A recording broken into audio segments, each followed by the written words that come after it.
Pliers.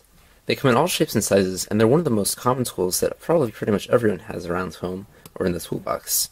But today I'm going to show you my top 5 tips on how to get better use of your pliers, and also think about new ways of using them in new and innovative ways. Hey guys, it's Why Not Out here, and today I've got my top 5 tips for how to use pliers a little bit differently, and how to get the most out of using this tool. So if we're going to start thinking about using it differently, we might as well think about pliers the way an engineer might. So the goals of this tool are, in my opinion, 1, to hold whatever item you're working with, and usually something like this, and then be able to modify it, or move it, something like that. And then a secondary thing, of course, is being easy to hold, and then not destroying the work item that you're actually using the plier on.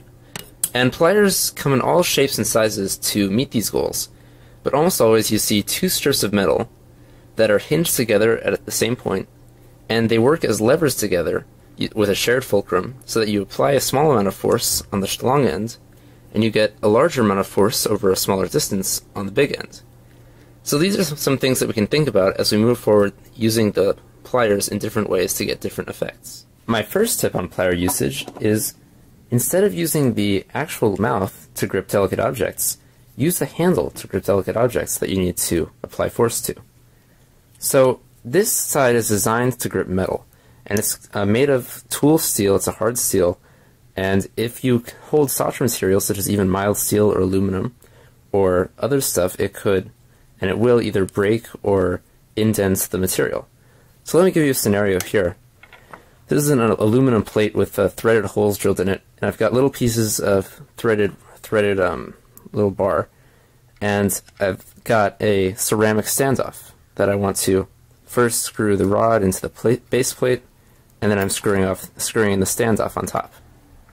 But what if I've got it screwed on, and then later I want to remove it, and it's stuck on?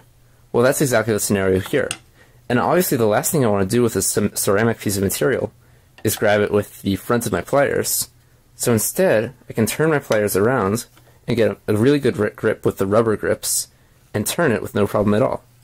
So that's my first tip. Use the rubber handles of the plier and the other side to get a good grip on fragile material like ceramic or wood or something like that. My second tip is using large pliers to get stubborn lids off of jars.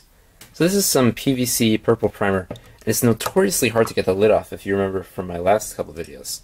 But what you can do is you can use a large pair of pliers, hopefully with a long grip. This is just a pretty big channel lock pliers, and you can grip it just like so and put some pressure on and really easily slide it open. And this is something that you probably wouldn't even attempt just with the normal channel locking pliers, because you'd probably bend the lid or something like that. But this is a gentle way to just open up stuff, and this goes beyond the shop. You can use it on pasta sauce or pickle jars or whatever you need. So I hope you can use it. Alright, my third trick involves manipulating or cutting larger threaded materials using pliers. So if you tried to just use pliers or a vise or something like that on this, you would mess up the threads, and you'd actually wouldn't be able to thread stuff onto the bolt anymore, which is clearly not what you want. So one way you can get around that is by using 2 nuts of the same size.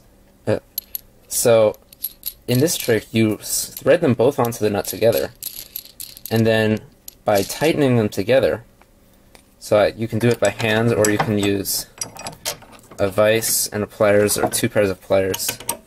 By tightening them together, you create a really solid bond right there by creating a large amount of friction on those threads. So now you can put this in the vise, and the bolt itself will not rotate, so you can get a clean job cutting it, and you won't mess up the threads. And not only, of course, can you use the vise, but if this were already bolted into something, you could really easily then use the pliers to grab onto it and manipulate it, twist it out, something like that. Now, I got lucky here, and my nuts matched up so that they were like in sync together. But if they're not, you can use a small washer and try and put it in between them. And if it's a lock washer, even better.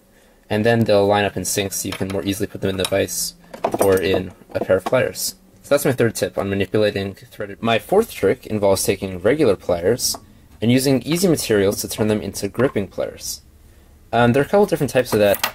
One you might be familiar with is a hemostat, And this is originally a medical instrument, but gets used a lot with hobbyists, especially if you're soldering. You can hold wires together. But it's a pretty specialty piece of equipment that you might not necessarily have if you don't have a wide selection of tools. So what you can do is you can make your own, essentially. So I've got some super needle-nose pliers here, and they're really nice, but you can use just any needle-nose plier or whatever you want to simulate this. And all you have to do is take a rubber band and use that to bind the two handles together. And now it works very similarly to a hemostat, and it will grip whatever you need it to, almost. It's slippery. It will grip whatever you need it to right in place. And if you could use more rubber bands to make it a stiffer hold, or fewer, and you can tune it exactly to what you want. So it might actually be better than a hemostat. Now another type of gripping plier is a vice grip, and this is a really nice tool. You can adjust the size and then clamp it closed, and it'll stay like that. But again, it's a pretty specialty piece of equipment.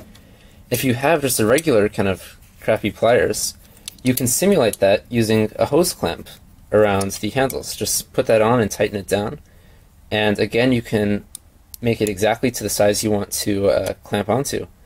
And I wouldn't suggest using this with a nice pair of pliers, but if you've got a kind of old pair of pliers, especially with like a grip that this will stick onto, then you can use this as a substitute for vice grips. So that's my fourth tip. Use common materials to make any pliers gripping pliers. You may have noticed that my previous tricks rely on the rubber coating on pliers to perform various tasks. So my fifth trick is how to add that rubber coating to any pair of pliers. So many pairs of pliers don't actually come with a rubber coating, and most don't need them. Or many don't need them because you're just using them for purposes or you need to clean them or something like that. But in some cases it is useful to add it. So all you need to do to add coating to a plier is go and find the right cable. So here's a nice big cable. This might do it. But basically, cut the cable and take off the piece of the coating, the outer coating that's around the inner components of the wire. And then, with a little bit of elbow grease, you can get it onto the pliers. And here's an example. This is one of my favorite pairs of pliers. And this orange coating was part of an old orange extension cord. And I've used it to put new handles on this plier.